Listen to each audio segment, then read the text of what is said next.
Who was Louis Armstrong? By Yona Zeldys McDonough, illustrated by John O'Brien.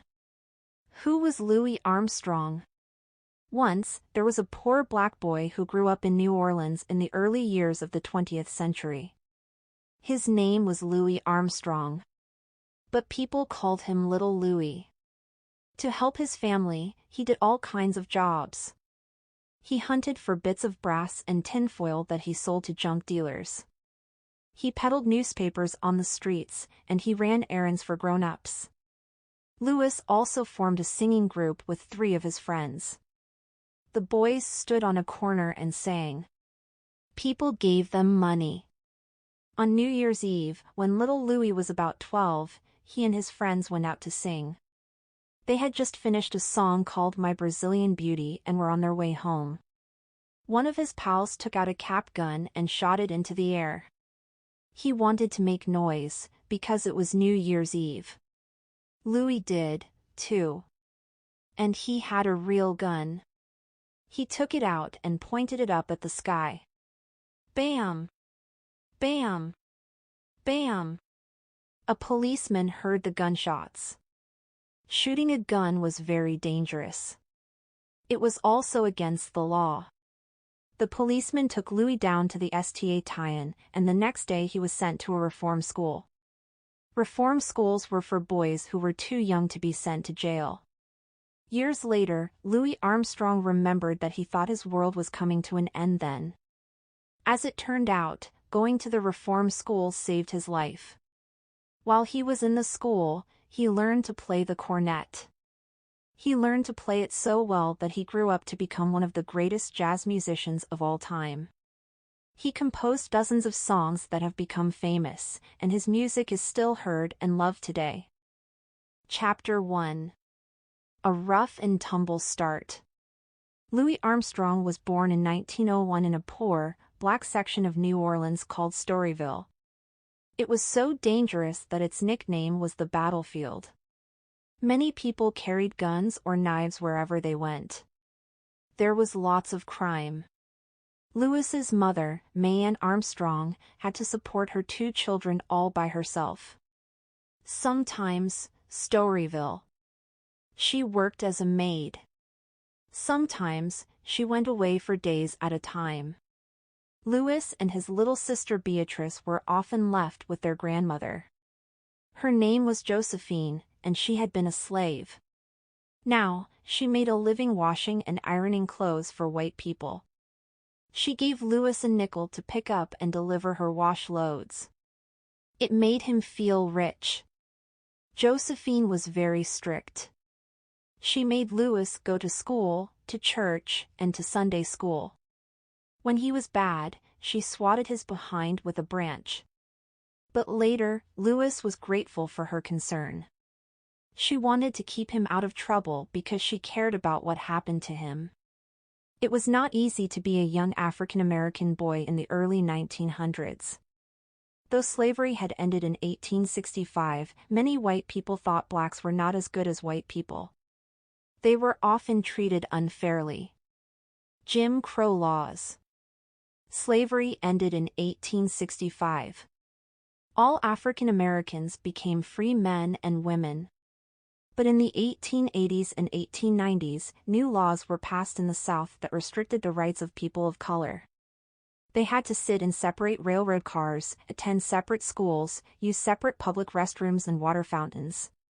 People of color couldn't eat in certain restaurants, stay in certain hotels, or live in certain neighborhoods. They were treated as second-class citizens. The laws were known as Jim Crow laws. The name came from a character in minstrel shows, usually played by a white man made up to appear black. These terrible laws remained until the 1950s and 1960s. Once, Louis got on a streetcar with his little sister Beatrice and a family friend who was babysitting them. There were lots of empty seats up front, so Louis sat down. The babysitter told him to come back and sit with her and Beatrice. But Louis didn't want to. It was more fun to sit in front.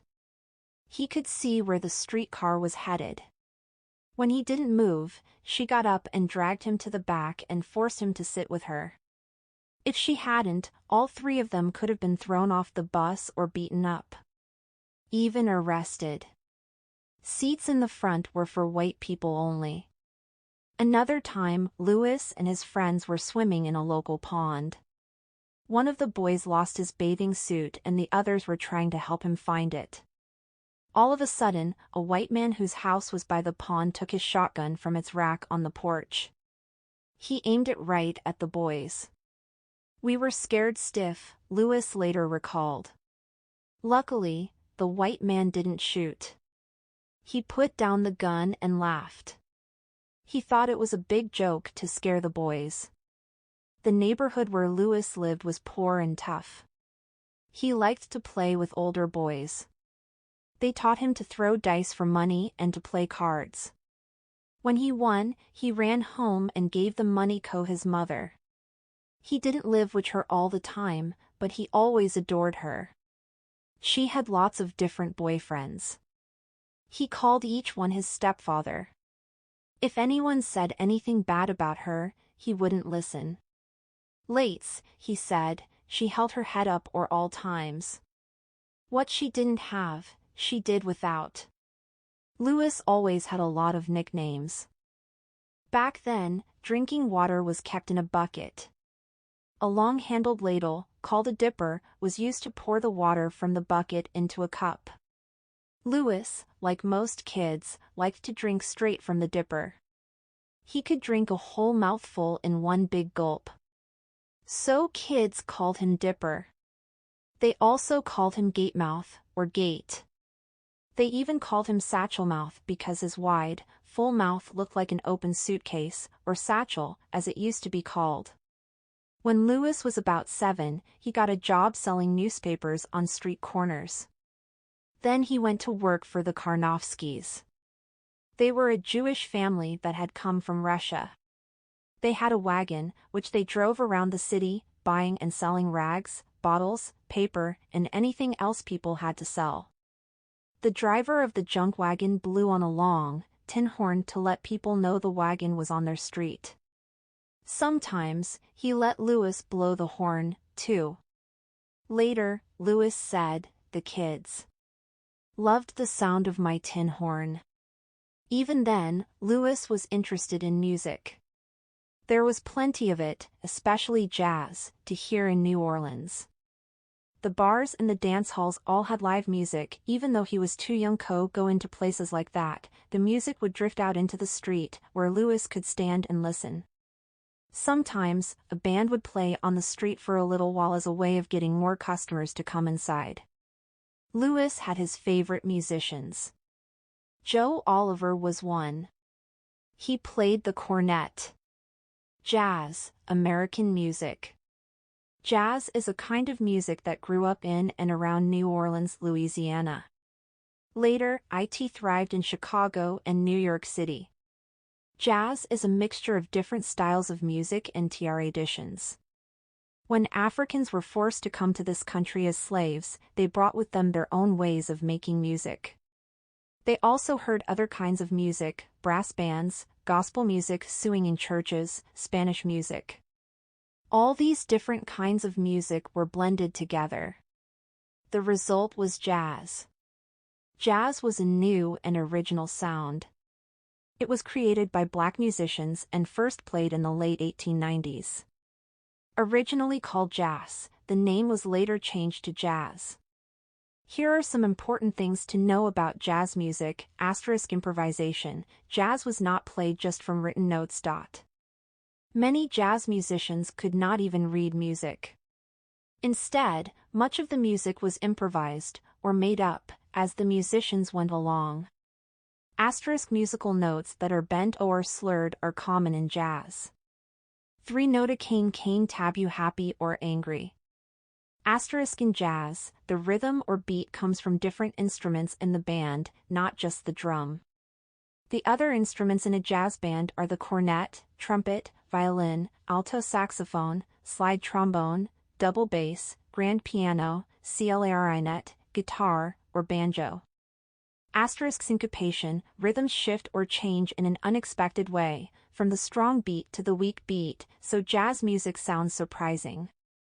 Asterisk jazz is not commonly sung, but played on instruments.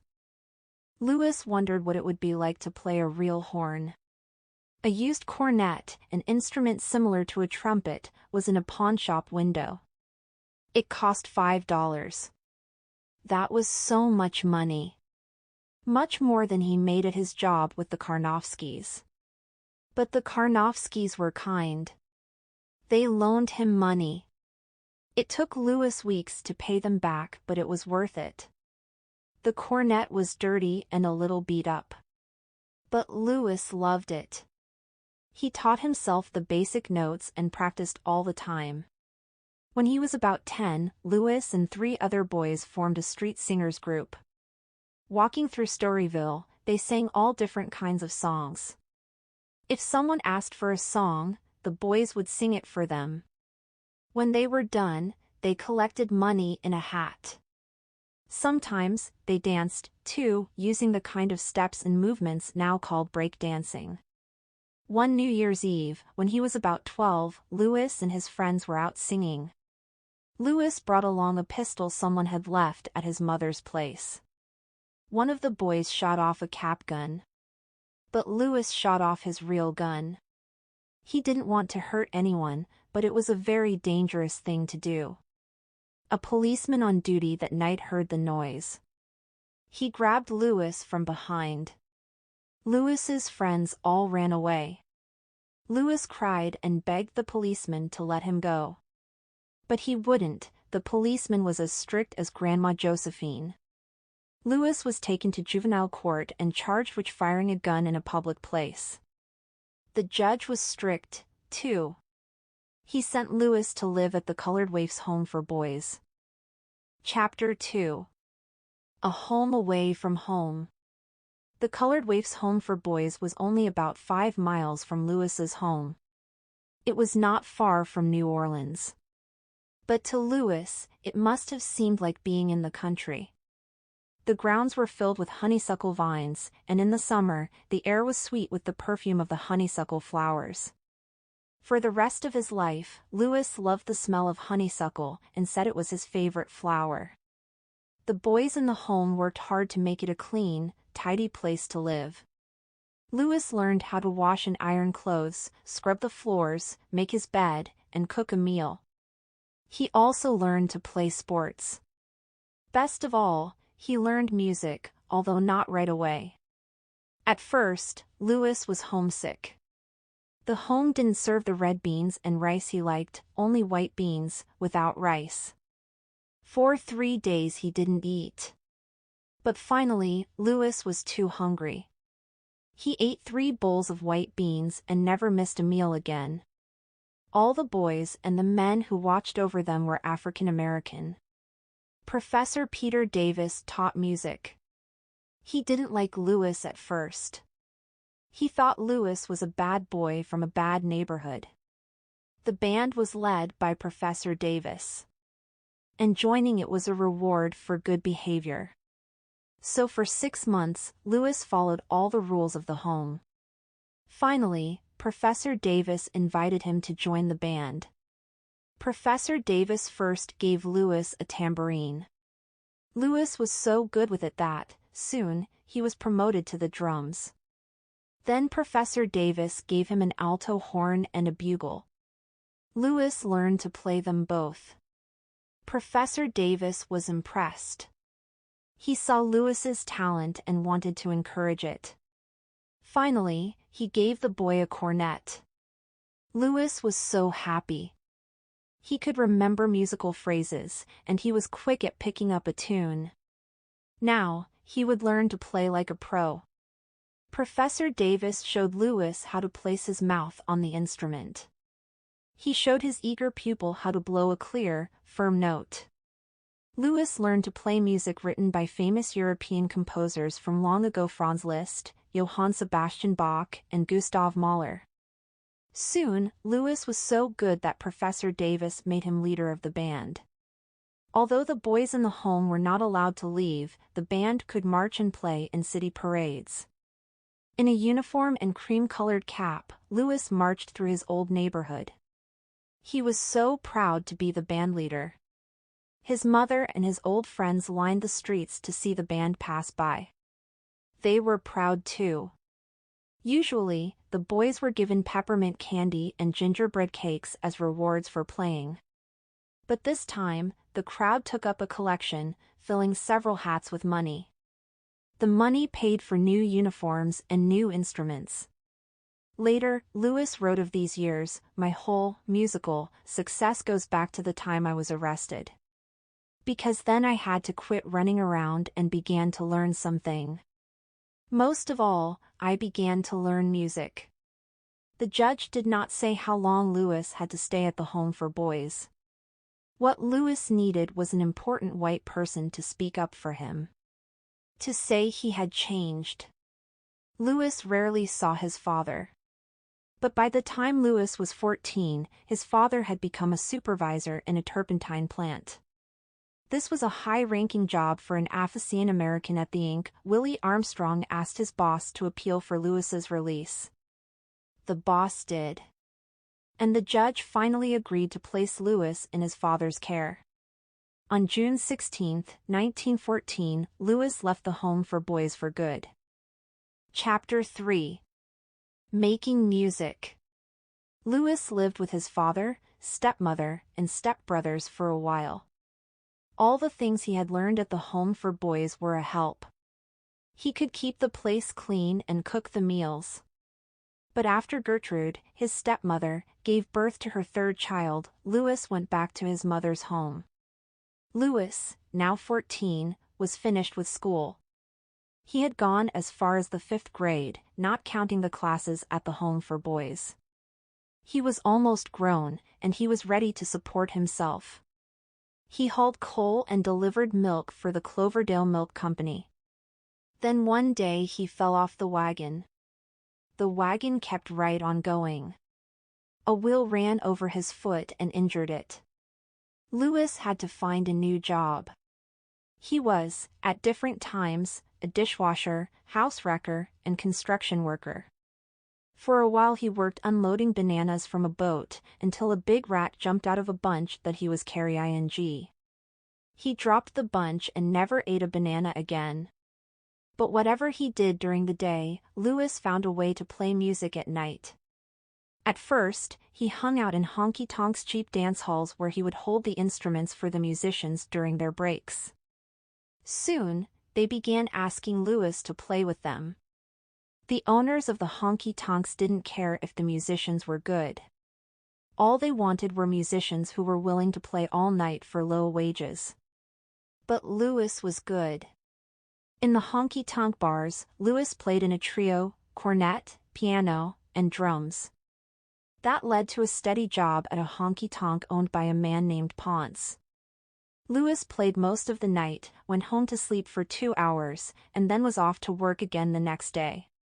Man packed his meals, so he wouldn't have to spend his money on food. Louis became a really good cornet player. People took notice of him and the special way that he played his music. In a book that he wrote about his life, he explained it like this: when a player feels the music taking hold of him so strong, he can take the rhythms and toss them around as he wants without losing his way. Soon, his old hero, Joe Oliver, took an interest in him. Joe invited him to dinner and introduced him to Stella, his wife. He gave Louis pointers about fingering the way to put his fingers on the keys of the cornet. He also gave him a cornet. In return, Louis was happy to do all kinds of chores and errands for Joe and Stella. He called the older man Papa Joe, and said later, "I can never stop loving Joe Oliver." Then on April 6, 1917, something happened that changed the future of Louis's life and the lives of many of the other jazz musicians in New Orleans. The United States entered World War I, and along with France and England, fought against Germany. Many U.S. sailors were in New Orleans. World War I, or the First World War, was the first war that involved countries spanning more than half the globe. It lasted from 1914 to 1918 and was also called the Great War. On one side were Germany, Austria Hungary, Bulgaria, and Turkey. They were called the Central Powers. On the other side were France, England, Italy, Russia, and, eventually, the United States. The Allies won the war. New Orleans was a large port city and had the room to train and house sailors. Like sailors everywhere, the boys in New Orleans wanted to explore the city's nightlife. They went to bars, honky-tonks, and music joints. One night, some of the sailors were murdered. The government decided to close Storyville down. The bars, the restaurants, the hotels, and the honky-tonks were now seen as a threat to United States servicemen. But what about all the musicians who played in those places? Many of them left town, looking for other places to work. Even Joe Oliver packed his bags and went to Chicago. Louis was at the train station to say goodbye. He said it was a sad parting. I felt the old gang was breaking up. But then he found out that he had been chosen to replace Joe Oliver in Kid Ory's band. Oliver himself had suggested it. What a thrill that was! Louis said. To think I was considered up to taking Joe Oliver's place in the best band in town. I couldn't hardly wait to get to Mayan's place to tell her the good news. By this time, Louis was married to a woman named Daisy Parker. They lived in their own place, a two-room second-floor apartment with a balcony. Louis was now leading the life of a New Orleans jazz musician. He knew every song Kid Ory's band played. He fit right in. While a member of Kid Ory's band, Louis worked out a little dance routine to perform between songs. He described it as a little tap dancing and a little fooling around between the numbers to get laughs. It was during this time that he wrote and sold some songs. I Wish I Could Shimmy Like My Sister Kate was one of his earliest hits. Louis sold the rights to it for $50. The men who bought it, Clarence Williams and Armand Piron, made a fortune on it because it became so popular. A man named Fate Marable heard Louis play. Marable worked for the Streckfus steamboat line and chose bands to play for the passengers. He had steamboats and jazz. In the mid-1800s, steamboats hauled freight up and down the rivers and canals that connected them. But after railroads connected the country, riverboats no longer were the only means of carrying goods. Over time, riverboats were used, more and more, for pleasure trips. They took people for short trips up the river. Food and drinks were served. A band played music for dancing. In the warmer months, the boats made longer trips. They would stop at each port along the way, playing music to attract crowds. Been looking to hire some young African Americans in New Orleans who were creating the hot, new jazz sound. When he heard Louis, he knew he wanted to hire him. Louis began performing on boats that took day trips from the port of New Orleans. Then in 1920, he began to play on the steamer Dixie Belle, which took longer trips up the Mississippi River. During the trips, he had time on his hands. He learned to read music. Before this, his natural talent allowed him to learn songs and tunes simply by hearing them. Now, he learned to read the actual musical notes that were printed on the score. At that time, there was no other black orchestra going up and down the Mississippi River. In lots of places where they stopped, white people made rude and nasty comments. The band members just kept to themselves. When they started to play, the whites usually quieted down and could appreciate the music they heard. Louis was soon in demand. In 1921, a bandleader asked Louis to join his band in New York. Some musicians who left New Orleans became famous and successful up north. But others found only poverty and trouble. They came home, worn out and poor. Louis decided he wasn't ready to leave New Orleans. Nor yet. Instead, he played with the Tuxedo Brass Band, the best marching band in town. Papa Joe Oliver hadn't forgotten about Louis either.